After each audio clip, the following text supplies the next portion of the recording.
और बड़ी खबर शर्जिल और उमर खालिद की जमानत से जुड़ी हुई सामने आ रही है। शर्जिल और उमर खालिद की जमानत अर्जी पर आज सुनवाई होने वाली है। सुप्रीम कोर्ट में होगी जमानत अर्जी पर समाअत। शर्जिल और उमर समेत दीगर 9 मुलजिमीन की अर्जी पर भी आज सुनवाई होने वाली है। तमाम मुलजिमीन पर दिल्ली दंगों में साजिश करने का इल्जाम है। वहीं आपको बताया चले, दिल्ली हाईकोर्ट के फैसले को चैलेंज किया गया है। दिल्ली फसाद की साजिश के मुलजिम शर्जिल इमाम, उमर खालिद, मीरान हैदर, गुलाफ शाह फातिमा की जमानत अर्जी पर सुप्रीम कोर्ट समाअत करेगा और इन लोगों ने दिल्ली हाईकोर्ट की तरफ से जमानत अर्जी खारिज होने के हुक्म को सुप्रीम कोर्ट में चैलेंज किया है।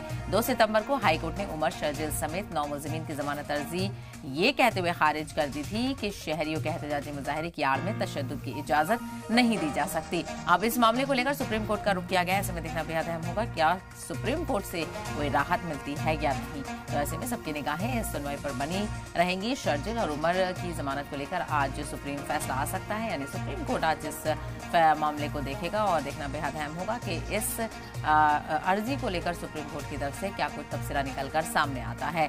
तो 2 सितंबर को हाईकोर्ट ने उमर, शर्जिल समेत 9 मुलजिमीन की जमानत अर्जी को खारिज कर दिया था, ये कहते हुए कि शहरियों के एहतजाजी मुजाहरे की आड़ में तशद्दुद की इजाजत नहीं दी जा सकती। और काफी लोग जो पुरुम्मीद थे उन्होंने इस फैसले को लेकर अफसोस का इजहार किया था। लेकिन अब देखना बेहद अहम है कि सुप्रीम कोर्ट में इस अर्जी को लेकर क्या कुछ कहा जाता है। तो शर्जिल, उमर खालिद की अर्जी पर आज अहम सुनवाई सुप्रीम कोर्ट में होगी।